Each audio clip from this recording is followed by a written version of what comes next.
안녕하세요. 김현준 목사입니다.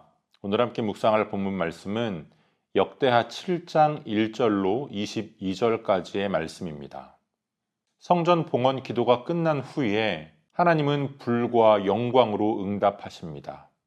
출애굽기 40장에서 이스라엘 백성들이 성막을 완성했을 때와 같은 장면인데요. 구약에서의 불은 하나님의 임재와 거룩을 나타내는 상징입니다. 하나님께서 모세를 부르실 때에 불타던 떨기나무, 시내산, 그리고 엘리야의 제단에 임했던 하나님의 불, 이것들이 모두 하나님의 응답을, 하나님의 임재를 보여줍니다. 불이 내려와서 제물을 사르고 하나님의 영광이 가득하게 임합니다. 제사장들조차 하나님의 영광으로 인해 성전에 들어가지 못하고 백성들은 땅에 엎드려 경배하며 하나님을 찬송합니다. 하나님의 임재 앞에서 인간이 취할 수 있는 유일한 태도는 엎드려 경배하는 것뿐입니다.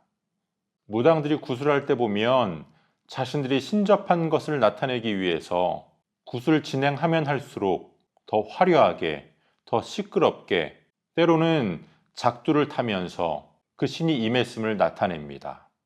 그러나 하나님의 임재 앞에서는 제사장들조차 하나님의 전에 나아가지 못할 만큼 하나님의 영광이 컸습니다. 솔로몬이 모든 백성들과 더불어서 하나님 앞에 제사를 드리는데요.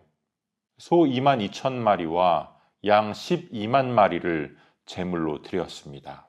그리고 하나님 앞에 성전을 올려드리는 낙성식을 행합니다. 하나님의 영광 앞에 두려울 수도 있고 혼란스러울 수도 있었지만 하나님께 드려지는 낙성식은 하나님께 받은 직분대로 질서 있게 행해집니다. 그들이 드린 제물이 너무 많아서 성전에 있는 놋 제단이 도무지 감당할 수 없었기에 솔로몬은 성전 앞뜰을 거룩하게 하고 그곳에서 제물을 드렸습니다. 솔로몬과 모든 백성들이 7일 동안 기쁨으로 절기를 지키고 각자의 장막으로 돌아가는데요. 11절 이하에서 하나님께서 다시 한번 솔로몬에게 나타나십니다. 그리고 하나님께서 솔로몬이 지은 성전을 기도의 집으로 삼으셨음을 말씀해 주십니다. 그리고 어제 묵상한 말씀에서 솔로몬이 기도했던 것들에 대한 응답을 주십니다. 내 백성이 그들의 악한 길에서 떠나 스스로 낮추고 기도하며 내 얼굴을 구하면 내가 하늘에서 듣고 그들의 죄를 사하고 그들의 땅을 고칠 것이다. 이렇게 응답해 주셨습니다. 성전에서 하는 기도에 눈을 들고 귀를 기울이시겠다라고 말씀하셨습니다. 솔로몬이 왕이었지만 너의 백성이라고 말씀하지 않으십니다.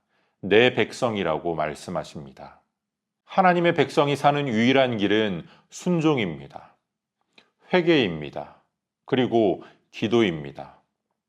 이후에 이스라엘 백성들이 실패했던 지점이 바로 그곳이었습니다. 하나님을 의지하지 않고 이방 나라를 의지했습니다. 그들 주변에 있는 강대국들을 의지했습니다.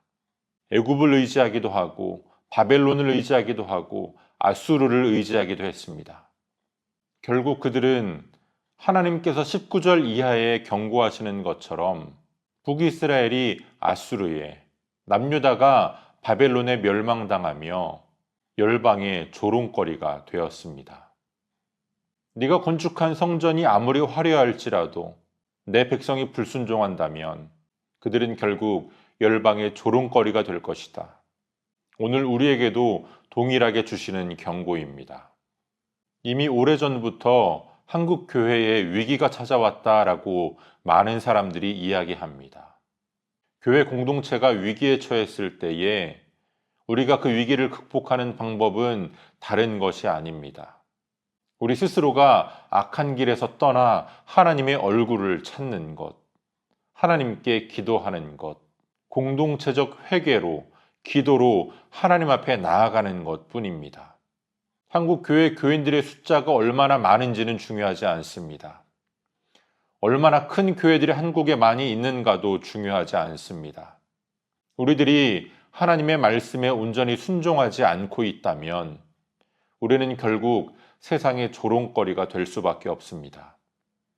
오늘날 한국 교회를 향한 세상의 조롱적인 시선이 결코 적지 않습니다. 물론 이것을 단순히 믿음의 연단으로 생각할 수도 있고 우리가 마땅히 받아야 할 핍박으로 박해로 생각할 수도 있습니다. 그러나 만약 그렇지 않다면 오늘 우리들의 불순종으로 인해서 우리가 하나님 앞에 바르게 서지 못함으로 인해서 세상의 조롱이 되고 있다면 오늘 우리는 다시 한번 하나님 앞에 우리의 죄악을 고백하고 회개하며 하나님의 은혜를 구해야 합니다.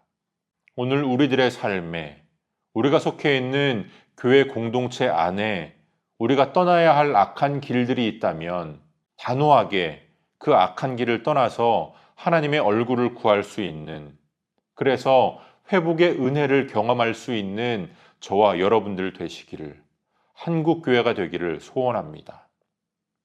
오늘도 우리에게 주시는 본문의 말씀을 몇 차례 더 읽으시면서 여러분에게 개별적으로 깨닫게 하시는 하나님의 말씀을 묵상하시고 각자의 기도로 오늘의 묵상을 마치겠습니다.